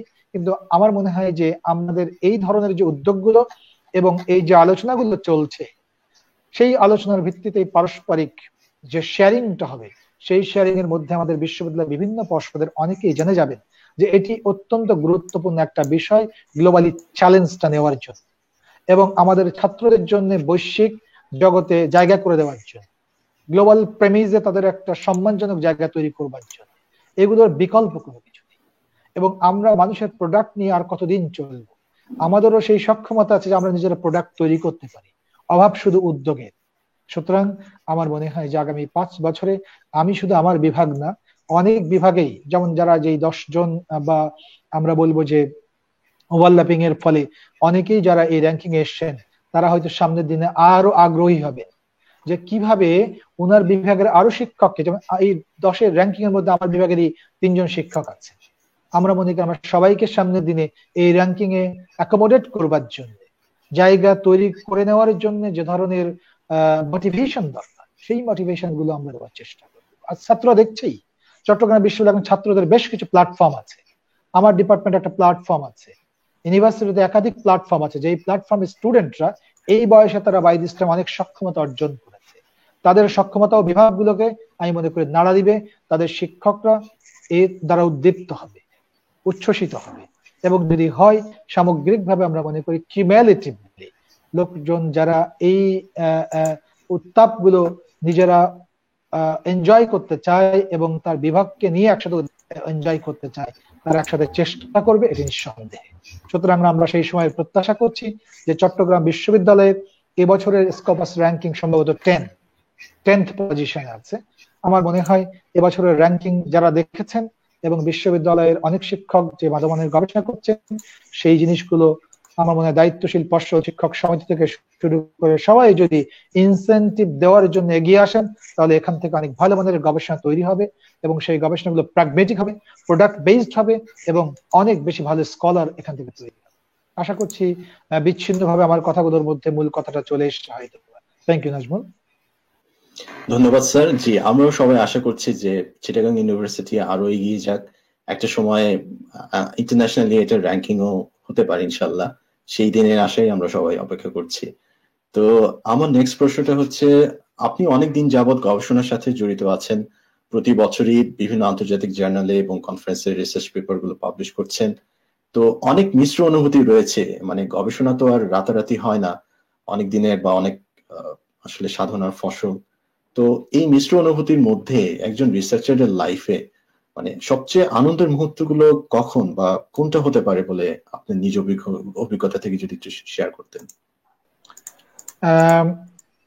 সত্যি কথা বলতে কি যে গবেষণায় আমি জানি যারা গবেষক তাদের হয়তো সামগ্রিক প্রেক্ষাপটে অর্থনৈতিক সচ্ছলতার জায়গাটা আমাদের এখনো পর্যন্ত সেই উচ্চতায় পৌঁছেনি, কিন্তু আমরা যে জিনিসটা এনজয় করি যখন থেকে একটা ভালো জার্নাল ফাইনালি বলে I am very please to inform you that your manuscript has been accepted to publish in this journal, এই সময়টা এত উপভোগ করি যা আমাকে অর্থনৈতিক অনেক সচ্ছল অফার আমাকে কখনো দিতে পারে না। অর্থনৈতিক অনেক অফার আমার কাছে নগণ্য মনে হয় যখন আমি দেখি আমার এই ভালো মানের একটা জার্নালের এডিটর ফাইনালি আমাকে মেইল করেছেন যে তোমার এই ম্যানুস্ক্রিপ্টটা আমার এই জার্নালে পাবলিশ করবার জন্য উপযুক্ত হিসেবে বিবেচিত হয়েছে। এটা একটি জিনিস। আর দুই নম্বর যেটি বলবো যে সারা দুনিয়াতে যেখানে যেখানে গেছি সেই জায়গায় প্রেজেন্ট করবার সাথে সাথেই যখন বেশ কিছু লোককে পাই, ওরা একটা কার্ড নিতে আসে, কেবল doctor Rahman you presented tremendously marvellous presentation, you made it, তখন আমার কাছে মনে হয় যে না, আমি বাংলাদেশে বসে কি আর এমন কাজ করি, কিন্তু ওরা যখন এখানে বসে বলছে নিশ্চয়ই ওরা এনজয় করেছে হয়তোবা, তখন নিজের মধ্যে আরো অনুপ্রেরণা বোধ করি, এবং সেই অনুপ্রেরণাটা আমাকে ফিরে আসার পরে নতুন প্রজেক্ট, ওই যে ওদের সাথে লম্বা সময় ইন্টারাক্ট করলাম, সেই ইন্টারাকশন থেকে আমার কাছে মনে হয় প্রত্যেকটা কনফারেন্স, প্রত্যেকটা সেমিনার থেকে আমি নতুন রসদ নিয়ে আসার চেষ্টা করি। তাহলে একদিকে আমার পাবলিকেশন, অন্যদিকে ভালো প্রেজেন্টেশন। অনেকেই বলে যে তোমার সাথে কোলাবোরেশন করতে চাই, প্রত্যেকটা কনফারেন্সের পরে কেউ না কেউ বলে যে ডক্টর রহমান তোমার সাথে একটা কোলাবোরেশন করতে চাই, তুমি কি এগ্রি করো? আমি বলে দ্যাটস গ্রেট। এই যে একটা ইতিবাচক সাড়া এবং অফার, সেই জিনিসগুলোই প্রকৃতপক্ষে একজন রিসার্চারের জন্য অনেক বেশি পাওয়া। আর সাথে যেটি আমাদের জন্য কাজ করে সেটি হচ্ছে আমি যখন দেখি আমার একজন ছাত্র সে ভালো জায়গাতে অফার পেয়েছে, ভালো ইউনিভার্সিটিতে সুযোগ পেয়েছে পিএইচডি করবার জন্য, মাস্টার্স করবার জন্য, সেই সময় সত্যি সত্যি আমার চোখ দিয়ে পানি চলে আসে যে আমরা রিসার্চার হিসাবে, ওদের শিক্ষক হিসাবে, ওদের মেন্টর হিসাবে আমরা বোধহয় কিছু একটা করতে পেরেছি, এবং ওই কিছু একটা করতে পারার যে রিফ্লেকশনটা, সেই রিফ্লেকশনটা ওদের জীবনে একটু একটু করে পড়তে শুরু করেছে। এগুলোই হচ্ছে আমাদের সত্যিকার অর্থে গবেষণায় থাকার জন্য, গবেষণাকে উপলব্ধি করবার জন্য এবং এটিকে বাঁচিয়ে রাখার জন্য এই যে সামান্য চেষ্টা করি, সেই চেষ্টাটা ধরে রাখার জন্য সামগ্রিকভাবে আমাদের এই এই ছোট্ট ছোট্ট অনুপ্রেরণাগুলো আমাদের জন্য কাজ করে। জি স্যার, অনেক ধন্যবাদ। আসলে আপনার কথাগুলো অনেক মূল্যবান। আমাদের দর্শকবৃন্দরা অনেকে কমেন্ট করেছে যে আপনার কথাগুলো থেকে তারা অনেক কিছু শিখতে পারছে। তো আমরা কিছুক্ষণ পরেই আমাদের কিউএনএ সেশনে চলে যাব। তার আগে আমি লাস্ট প্রশ্নটা আপনার কাছে করতে চাই যে বর্তমানে করোনার জন্য আমাদের ক্যাম্পাসগুলো বর্তমানে কার্যক্রম একেবারেই বন্ধ আছে, অনলাইনে ক্লাস হচ্ছে বা সবকিছু অ্যাক্টিভিটি হচ্ছে। তো এই অবস্থায় আমাদের যে ভার্সিটির ছাত্রছাত্রীরা আছে তাদের নিজেদের স্কিল গুলো বাসায় বসে ডেভেলপ করতে পারে কিভাবে, মানে এটা যদি একটু বলতেন তাদের উদ্দেশ্যে কিছু। হ্যাঁ, এটি আসলে অত্যন্ত সময় উপযোগী প্রশ্ন, যদিও করোনার সময়টা বেশ প্রলম্বিত হলো, দীর্ঘ হলো। তো এখন যেমন আমি আমার রিসার্চ গ্রুপের জন্য প্রায় 22-23 জন স্টুডেন্ট আছে আমার রিসার্চ গ্রুপে। আমরা বোধহয় মে মাসে একটা ফার্স্ট প্রেজেন্টেশন আমি দিয়েছিলাম রিসার্চ গ্রুপের মিটিং এ। সেই প্রেজেন্টেশনটা ছিল মোটিভেশন ফর ইয়াং রিসার্চার্স। আমি দেখলাম যে এই যে মোটিভেশন ফর ইয়াং রিসার্চার্স এই প্রেজেন্টেশনটা দিয়েছি, সেই প্রেজেন্টেশনের পর থেকেই সবাই যেন নতুন করে প্রাণ ফিরে পেল, এবং each and everybody they were very much eager to do work. আমরা মে গেল, জুন গেল, জুলাই মাস বোধহয় আমরা দেখেছি আমাদের স্টুডেন্টরা, particularly in my lab, they got back to do research, ফিরে আসলো। তো এই জায়গায় আমি মনে করি যে করোনা পরিস্থিতি আরো কতদিন চলবে আমরা জানি না। সুতরাং যারা আমরা গবেষক হিসেবে অথবা সুপারভাইজার হিসেবে আছি, প্রত্যেক সুপারভাইজারের দায়িত্ব হচ্ছে স্টুডেন্টদেরকে ধরে রাখা।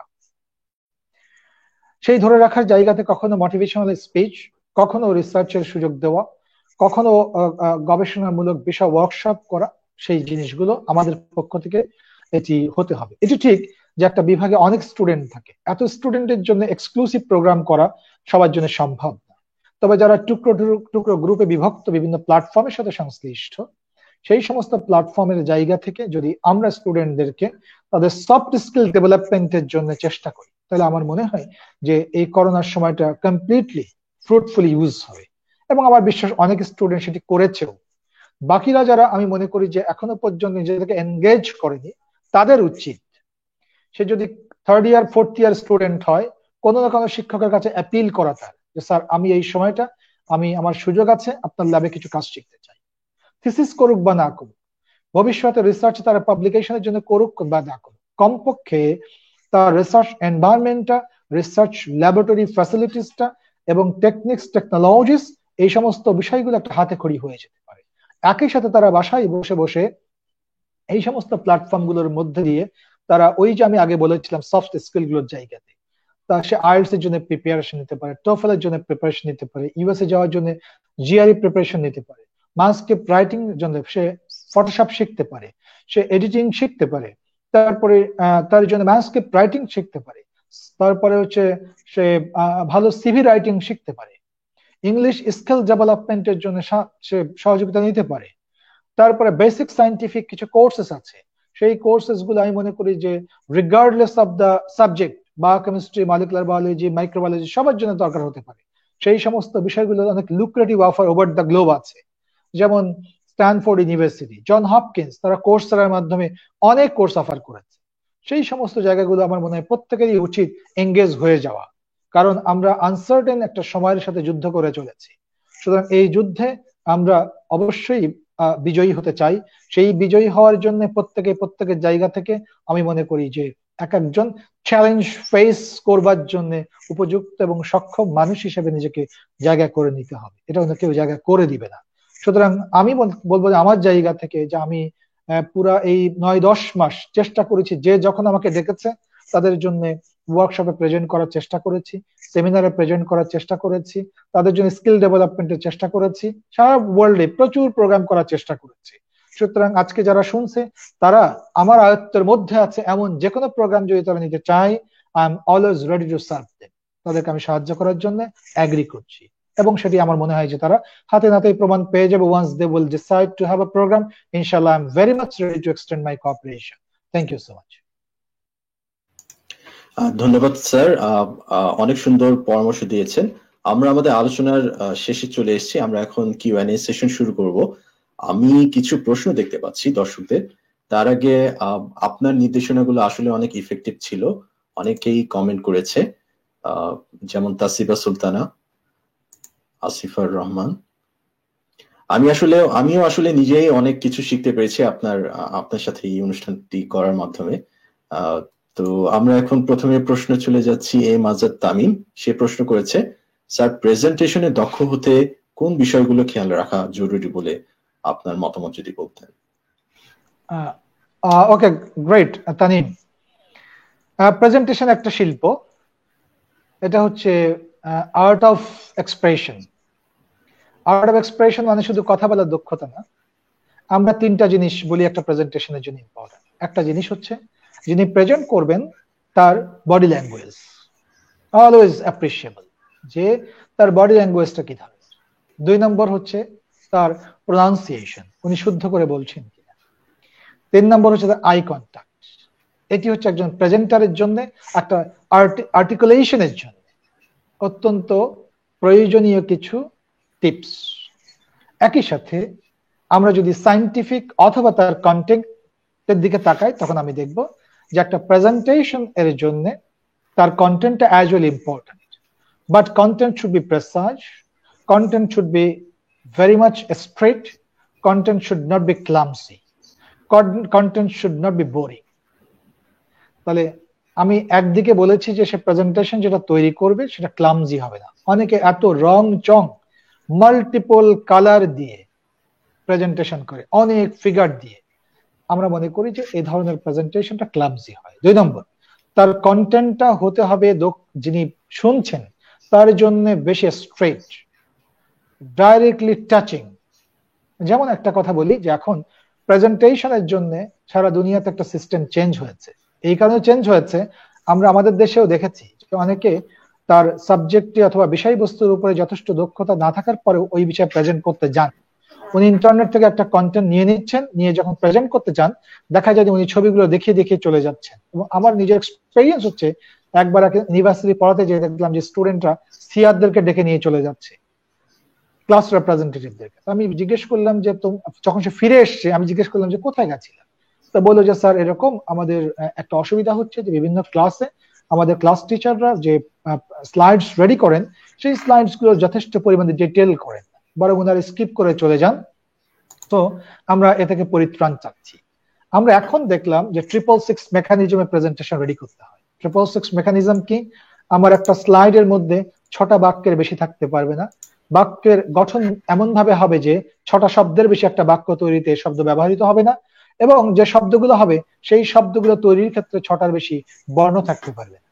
অর্থাৎ আমি খুব লম্বা হচ্ছে স্পেলিং দিয়ে একটা শব্দ তৈরি করব, দ্যাট ইজ নট এক্সপেক্টেড। যেমন আমি আই এম রেডি অথবা আই এম হ্যাপি, কেউ বলে যে I am very much enthusiastic, এই যে একটা শব্দ আমি চয়ন করলাম, সেই শব্দটা যদি অধিকতর সহজ শব্দ দিয়ে বোঝানো যায়, he has to make that sort of word. তাহলে আমি সহজ করে বলতে চাই এক কথায় যে একটা ভালো প্রেজেন্টেশনের জন্য যিনি প্রেজেন্টার তার আর্টিকুলেশনের জায়গাতে 3টা বিষয় খুব জরুরি। একটা হচ্ছে ওনার বডি ল্যাঙ্গুয়েজটা ইতিবাচক হবে, যেটা দর্শক শ্রোতাদের সাথে শেয়ারিং হবে। 2 নম্বর, তার আই কন্টাক্ট হতে হবে। উনি যদি বরাবরই শুধু বোর্ডের দিকে তাকিয়ে থাকেন অথবা নিজের দিকে তাকিয়ে থাকেন তাহলে সেটি এনজয়েবল প্রেজেন্টেশন হবে না। আর 3 নম্বর বলেছি যে তার প্রনাউন্সিয়েশনটা কি হবে। উনি যদি ভুলভাল উচ্চারণে বলতে শুরু করেন তাহলে একসময় দেখা যাবে যে গ্রুপ অফ অডিয়েন্স তারা হয়তো বিরক্ত বোধ করবে। আর কন্টেন্টস এর ক্ষেত্রে আমরা বলেছি যে কন্টেন্টসটা ক্লামজি হবে না, বোরিং হবে না, এবং স্ট্রেইট হবে, ক্যাচি হবে, প্রেসাইজ হবে। এই যদি করা যায় তাহলে আমি মনে করি যে যিনি ভালো প্রেজেন্টেশন দিতে চান অতি অল্প সময়ের মধ্যে একটা ভালো প্রেজেন্টেশনের জন্য নিজেকে রেডি করতে পারবেন। Thank you Tanim so much. Thank you sir. আমরা নেক্সট প্রশ্নটা পাচ্ছি তাসফিয়া নুজহাতের কাছ থেকে।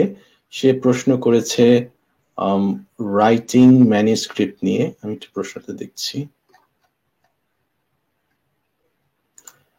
সায়েন্টিফিক রাইটিং স্কিল ডেভেলপ করার ক্ষেত্রে বিগিনারদের জন্য আরো কিছু গাইডলাইনস এন্ড টিপস দেওয়া যাবে স্যার প্লিজ?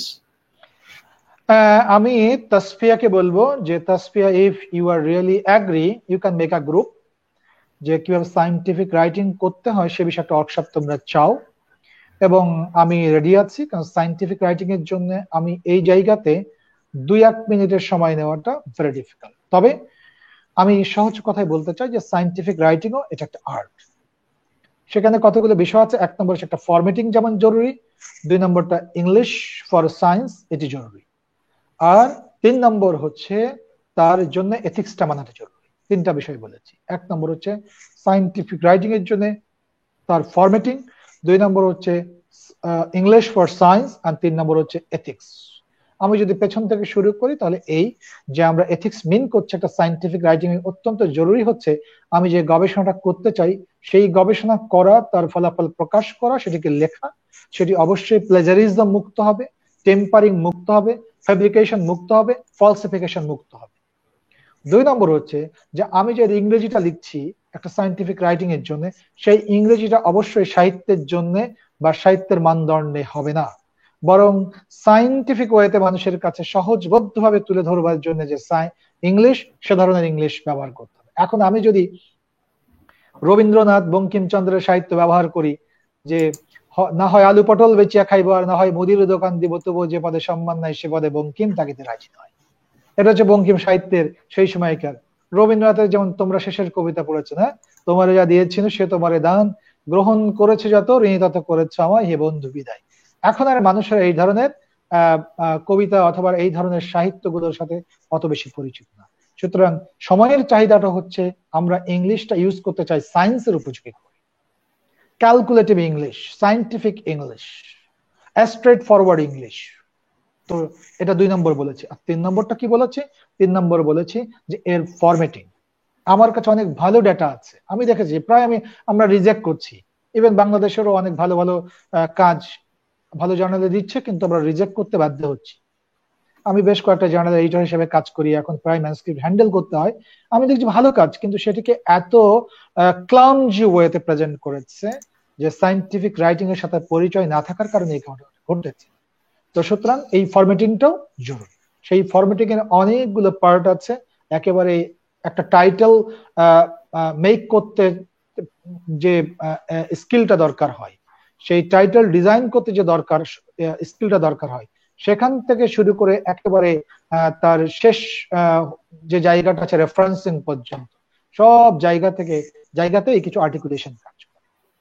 সেই আর্টিকুলেশনটা কেউ যখন শিখে ফেলে, তখন আমি মনে করি তার জায়গাতে একটা সাহস তৈরি হয়, yes I can publish in good journals. তো সুতরাং আমি বলবো যে Tasfia Nuzhat, if you are very much eager, you can make a group, অথবা you can take help and seek help from the platforms rightly existing and working in Children University, either of the forums, either of the platforms. আমি মনে করি যে আমার পক্ষ থেকে I can pay you time. Thank you so much. Thank you sir. আমাদের next প্রশ্নটা হচ্ছে আসিফুর রহমান করেছেন, একজন ছাত্রের গবেষক হওয়ার পথে তার একাডেমিক রেজাল্টের কেমন প্রভাব রয়েছে, বিশেষ করে যারা লাইফ সায়েন্সে? হ্যাঁ হ্যাঁ আসিফ, আমার মনে হয় যে তোমার এই প্রশ্নের উত্তর আমি এত স্টুডেন্টকে দেই যে ভালো রেজাল্ট না হওয়া মানেই এই না যে ভালো গবেষক না হওয়া, আর ভালো ফলাফল হওয়া মানেই এই না যে তুমি ভালো গবেষক হওয়ার যোগ্যতা অর্জন করেছো। দুটো ডিফারেন্ট। আমাদের অনেক স্টুডেন্টকে আমি দেখেছি যে সে তার জিপিএ কম, কিন্তু ল্যাব ম্যানেজমেন্ট, ল্যাব রান করা, তারপরে গবেষণায় তার যে দক্ষতা, সেটা একজন ভালো জিপিএ ধারী স্টুডেন্টদের চেয়ে অনেক ভালো। এটা আমার এই 14-15 বছর এক্সপেরিয়েন্স। হ্যাঁ, একটা কথা বলা প্রয়োজন, তুমি ভালো গবেষক হতে যদি চাও, তো গবেষণা করবার পরিবেশ পাওয়ার জন্য বাংলাদেশের ইনস্টিটিউশনাল যে সমস্ত ফ্রেম আছে, যে সমস্ত এমবার্গো আছে, যে সমস্ত একাডেমিক অর্ডিন্যান্স আছে, সেই অর্ডিন্যান্স গুলো মানার জন্য তোমাকে একটা মিনিমাম জিপিএ অ্যাচিভ করতে হয়। ঠিক একইভাবে বাইরের দেশগুলোতেও তাই, একটা মিনিমাম জিপিএ না পেলে তারা হয়তো তোমাকে অ্যাপ্লাই করার সুযোগই দিবে না। এই জায়গাটুকু তুমি যদি মোটামুটি অ্যাচিভ করতে পারো, এনশিওর করতে পারো, তারপরের পথটুকু তোমার জন্য আমি মনে করি যে শুধু ভালো ছাত্র অথবা ভালো ফলাফল এটি গবেষক হওয়ার জন্য যেমন কোনো শর্ত না, একইভাবে খারাপ রেজাল্ট কোনোভাবেই গবেষক না হতে পারার জন্য কোনো রকমের কোনো ইস্যু না। যেমন আমি যদি একটা স্টুডেন্টের কথা বলি, আমি এখন যেখানে বসে কথা বলছি, এই কথা আরো একবার হয়তো কোনো একটা প্রোগ্রামে বলেছিলাম, সেইবারই একটা ছেলে সে আমার কাছে একদিন এসে বলল যে আঙ্কেল আমি আপনার সাথে একটু সময় নিতে চাই। আমি বললাম কি বিষয়? বলে যে এরকম আমার তো একটু বাইরে যাওয়ার ইচ্ছা। তাই বললাম ঠিক আছে তুমি আসো। আমার বাসায় এসছে, আসার পরে সে ইনিবিনি অনেক কথা বললো। শেষ কথাটা হচ্ছে যে তার জিপিএ খারাপ, এখন সে বিদেশে পড়তে যেতে চায়। আমি বললাম কোনো সমস্যা নাই, ও পড়েছে দেশের বাইরে, আন্ডারগ্রেড করেছে দেশের বাইরে। তো আমি বললাম যে তোমার জিপিএ যদি কোনো সমস্যা নেই 3.5 টাইপ হয়, তাহলে তুমি সহজে যেতে পারো। সে বলে যে আপনি আমার অবস্থাটা বুঝতে পারছেন না, আমার জিপিএ 2.7, সে কম্পিউটার সায়েন্সে আন্ডারগ্রেড করেছে। আমি 2.7। তো আমি বললাম যে আচ্ছা ঠিক আছে, তোমার সাথে আমি একজন স্টুডেন্টকে ট্যাগ করিয়ে দিব, যে স্টুডেন্ট এখন স্পেনে আছে, আমাদের ছোট ইউনিভার্সিটির একজন স্টুডেন্ট, এবং সে ইরাসমাস মান্ডাস প্রোগ্রামের কান্ট্রি রিপ্রেজেন্টেটিভের দায়িত্ব পালন করেছে, অনেকে চিনবে হয়তো এখানে। আমি তার সাথে তাকে ট্যাগ করিয়ে দিয়েছি, আমি তাকেও টেক্সট করে দিয়েছি যে তুমি ওকে একটু দেখো, ও তোমার সাথে একটা বিষয় শেয়ার করতে চায়। হোয়াট এভার তার সাথে শেয়ার করেছে, এবং আমি কয়েকদিন পরে ফিডব্যাকটা পেয়েছি। সে বলেছে যে ভাই আমাকে সাজেশন দিয়েছে তো প্রথম সাজেশনটা কি, ভাইয়া বলেছে ভাই আমাকে দুটো আর্টিকেল করতে বলেছে, তো আমার তো একটা আর্টিকেল আছে আর একটা আর্টিকেল প্রয়োজন। আমি বললাম ঠিক আছে, তুমি সেটা ইনশিওর করার চেষ্টা করো। আমি এই তো বোধহয় গত ফার্স্ট ওয়েব শেষ হওয়ার পরই সে সুইডেন চলে গেছে, তার জিপিএ 2.7। আমার মনে হয় আসিফ এই উদাহরণের মধ্যে দিয়ে বুঝতে পেরেছে যে আসলে জিপিএ এর একটা ন্যূনতম ক্রাইটেরিয়া থাকে, কিন্তু সেই জিপিএ এর সাথে যদি অতিরিক্ত কিছু রসদ যুক্ত করা যায় তাহলে সারা পৃথিবীতে মানুষেরা স্কিলটাকে গ্রহণ করবার জন্য উন্মুখ হয়ে বসে আছে। সুতরাং জিপিএ কোনোভাবেই একমাত্র বিষয় না যে আমাদের উচ্চ শিক্ষার জন্য, গবেষণার জন্য পথ তৈরি করে দিতে পারে, বরং আমরা মনে করি এখন দেখতে চাই যে সায়েন্টিফিক কন্ট্রিবিউশন করবার জন্য weather I am capable, weather I am competent or not, এটা হচ্ছে ইম্পর্টেন্ট। এবং তার প্রমাণটা পাওয়া যাবে কিসের ভিত্তিতে?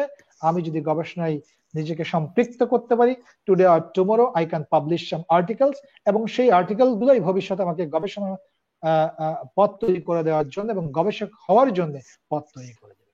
এবং no doubt I can give you the assurance and complete assurance, and this is so much complacent that if you can do that, definitely despite your low GPA you can make position in any good university in the world. Thank you Asif, আশা করছি আমার কথায় তুমি উৎসাহিত হয়েছে, হওয়ারই কথা। জি sir, আপনার কথাগুলো অনেক ইন্সপিরেশনাল ছিল, বিশেষ করে আমাদের মেজর স্টুডেন্টদের সিজিপিএ আর কি মেডিওক্র লেভেলে থাকে, তো তাদের জন্য আমি বলবো এটা একটা খুব ইন্সপিরেশনাল ছোট্ট একটা টক ছিল। Thank you sir. তো আমাদের নেক্সট প্রশ্নটা করেছে দিন মোহাম্মদ। সে বলেছে, আসসালামু আলাইকুম স্যার, আন্ডারগ্র্যাডে থাকা অবস্থায় একজন ছাত্র হাই ইম্প্যাক্ট ফ্যাক্টর জার্নালে যেমন নেচার বা সায়েন্সে কিভাবে পাবলিশ করতে পারে? হ্যাঁ, দিন মোহাম্মদ যে প্রশ্নটা করেছে সেই প্রশ্নটা উত্তরটা খুব সহজে দেওয়া একটু কঠিন, এই জন্য যে আমাদের দেশে তো আন্ডারগ্রেড লেভেলে রিসার্চ নেই। আমি যেহেতু বাংলাদেশের প্রেক্ষাপটে বসে কথা বলছি, তাহলে এই জায়গাতে আমাকে চিন্তা করতে হবে যে বাংলাদেশের আমার জানা মতে কোনো বিশ্ববিদ্যালয়ে আন্ডারগ্রেড লেভেলে রিসার্চ করার সুযোগ দেওয়া হয় না, এক্সেপ্ট প্রাইভেট বিশ্ববিদ্যালয়, তারা কিছু প্রজেক্ট করে। আর আমরা চট্টগ্রাম বিশ্ববিদ্যালয়ে আমাদের ডিপার্টমেন্টে আন্ডারগ্রেডের সুযোগ দেই থার্ড ইয়ারের পরে। 3 বছরের ফলাফলের ভিত্তিতে আমরা চতুর্থ বয়সে তাদেরকে ল্যাবে জায়গা করে দেই এবং তারা গবেষণা করার সুযোগ পায়। সুতরাং এই এনভায়রনমেন্টটা কিন্তু একটা গ্রস এনভায়রনমেন্ট না, এটা this is not very generalised circumstance, this is not so generalised phenomena. সুতরাং এই কমন ফেনোমেনাটা হচ্ছে এই যে আন্ডারগ্রেডের রিসার্চ না করা। হ্যাঁ, যদি দিন মোহাম্মদ কোনো প্রাইভেট ভালো ইউনিভার্সিটিতে পড়ে থাকে তাহলে সেই ক্ষেত্রে ভালো মেন্টর যদি পায়, ভালো সুপারভাইজার যদি পায়, এবং সেই সুপারভাইজার যদি ওই রকম উচ্চতায় চিন্তা করতে পারে এবং তার রিসার্চ কোয়েশ্চেন যদি সেরকম ভ্যালুয়েবল হয় এবং সে যদি সেই মানের ডাটা প্রডিউস করতে পারে, তাহলে তার পক্ষে নেশার সায়েন্স পাবলিশ করা সম্ভব। কিন্তু আমরা যে কমন প্ল্যাটফর্ম, কমন যে ফেনোমেনা, কমন যে সার্কামস্ট্যান্স গুলোকে চিনি বাংলাদেশে, সেই সার্কামস্ট্যান্সেস এর মধ্যে শুধু নেচার সায়েন্স না, পাবলিশ করাই তো difficult, because you don't have the chances to work, you don't have the opportunity to work in the lab. সুতরাং আমরা আজকে যে কথাটা বললাম, আমার মনে হয় যে অনেক বিশ্ববিদ্যালয় হয়তো যারা এই রেসিপ্রোকাল কনভেইং এর মাধ্যমে হয়তো স্টুডেন্টদেরকে 3 বছর পরে ল্যাবে জায়গা করে দিতে পারে, তাহলে মাস্টার্সে হয়তো একটু বেশি দিন সময় পাবে, তাহলে চতুর্থ বর্ষে যে ডাটা প্রডিউস করবে, মাস্টার্সে যে ডাটা প্রডিউস করবে, সেই ডাটাগুলো ভালো ডাটা হলে সে ভালো জায়গায় পাবলিশ করতে পারবে। আদারওয়াইজ মাস্টার্সে তারা সময় পায় সব মিলিয়ে মাস 6 মতো, এই 6 মাসে বেশি ভালো ডাটা প্রডিউস করে ভালো জার্নালে পাবলিশ করাটা এটা খুবই চ্যালেঞ্জিং। এবং সে কারণেই আমাদের যত স্টুডেন্ট মাস্টার্সে থিসিস করে তার হয়তো 10 to 20% স্টুডেন্ট পাবলিশ করে, বাকিরা পাবলিশ করে না আমাদের জানা মতে। এই কথাটা হয়তো এক্স্যাক্টলি বস্তুনিষ্ঠ নাও হতে পারে যে 10 to 20%, বাট আমি আমার সার্কেল এবং পরিধির মধ্যে যা দেখেছি এমনটাই হয়। স্টুডেন্ট কাজ করে চলে গেছে 2 বছর, 4 বছর, 6 বছর, এই ডাটা আর কখনোই পাবলিশ হয়, এরকম ঘটনাগুলোই বেশি হয়। সুতরাং কেউ যদি ভালো কাজ করতে চায়, নিজের আগ্রহেই তাকে 4th ইয়ারে ল্যাবে ঢোকা উচিত এবং সে এনভায়রনমেন্ট খুঁজে নেওয়া উচিত। এবং আমাদের জানা মতে সেরকম সুপারভাইজারও আছে, স্টুডেন্টরা কাজ করতে চাইলে তাদের আমরা বড় জোর সাহায্য করতে পারি যে তারা যাতে করে সেরকম এনভায়রনমেন্ট খুঁজে নিতে পারে। থ্যাংক ইউ দিন মোহাম্মদ, আশা করছি তুমি বুঝতে পেরেছো। ধন্যবাদ স্যার। আমরা আমাদের অনুষ্ঠানের শেষ পর্যায়ে চলে এসেছি। আপনার মূল্যবান পরামর্শ এবং আলোচনাগুলো আমাদের সবার জন্য অনেক পথ প্রদর্শক হিসেবে কাজ করবে আশা করছি। আর অনেক সময় দিয়েছেন, প্রায় 1 ঘন্টা। এজন্য আমি স্কলারশিপ স্কুল বিডির পক্ষ থেকে আপনাকে আন্তরিকভাবে ধন্যবাদ জানাচ্ছি আপনার মূল্যবান সময়গুলো দিয়ে আমাদেরকে গাইডলাইন দেওয়ার জন্য। নাজবুল, ধন্যবাদ। আমি যা দিয়ে শুরু করেছিলাম সেটা দিয়েই শেষ করি, যে আমাদের জীবন থেকে আরো একটি বছর চলে গেছে। আমরা নতুন বছরে পদার্পণ করেছি। আমরা আশা করছি আজকের যে আলোচনা হচ্ছে সেই আলোচনাগুলো একটা সমৃদ্ধ বাংলাদেশ, একটা আলোকিত বাংলাদেশ তৈরি করবার জন্য আমাদের 2021 সালের জন্য নতুন ওথ থাকা দরকার, যে যেখানে আছি তার জায়গা থেকে সর্বোচ্চ কন্ট্রিবিউট আমরা করতে চাই। আমরা আজকে যারা শুনেছি এবং বলেছি, আমরা যাতে করে দুপক্ষই এর মধ্যে একটা যোগসূত্র তৈরি করতে পারি, আমরাও ছাত্রদেরকে সাহায্য করতে পারি আর ছাত্ররাও উদ্যোগী হয়ে আমাদের কাছে আসতে পারে। এই সেতু বন্ধনটা যদি তৈরি হয়, তাহলে আমাদের স্বাদ এবং সাধ্যের ব্যবধানটা কমে আসবে। আমরা শেক্সপিয়ারের সেই কথার মতো, I you have no high ambition under the sky should be demolished from the world. আমরা চাই যে স্টুডেন্টরা স্কাই স্ক্রেপিং নেশা নিয়ে ছুটে যাক গবেষণার জন্য। বাংলাদেশ গবেষণার উপরে ভিত্তি করে সামনের দিনে পরিবর্তনের যে মানদণ্ডগুলো, পরিবর্তনের যে সূচকগুলো, সেগুলো নতুন করে নির্মাণ করুক, সেরকম দিনের প্রত্যাশায় স্কলারশিপ স্কুল বিডিকে অনেক অনেক ধন্যবাদ আমাকে আমন্ত্রণ জানানোর জন্য। যারা মনোযোগ দিয়ে আমার কথা শুনেছে ছাত্র বন্ধুরা, তাদেরকে অনেক অনেক ধন্যবাদ। আমার জন্য দোয়া চাইছি, আমার বিভাগ যেটি আছে সেই বিভাগের জন্যও আমরা সবার কাছ থেকে দোয়া চাইছি, এই বিশ্ববিদ্যালয়ে যাতে করে সামনে দিনে আরো সামনে এগিয়ে যেতে পারে সেরকম প্রত্যাশা রেখেই আমি আমার পক্ষ থেকে ছাত্রদেরকে বলছি, if you do need any sort of cooperation, this is simply not word, rather I will try my level best and I will leave no stone unturned to make you happen. Thank you so much. Thank you sir. সবাই দর্শকবৃন্দ, আপনারা এতক্ষণ ধরে দেখেছেন, আপনাদেরকেও সবাইকে আন্তরিকভাবে ধন্যবাদ জানাচ্ছি আমাদের সাথে থাকার জন্য। আর নেক্সট এপিসোডে আমরা আরো কোনো স্কলারকে নিয়ে আসবো আপনাদের সাথে আলোচনা করার জন্য। সবাই ভালো থাকবেন। নতুন বছরের আবারও শুভেচ্ছা জানিয়ে আজকে বিদায় নিচ্ছি। সবাই ভালো থাকবেন। আল্লাহ হাফেজ।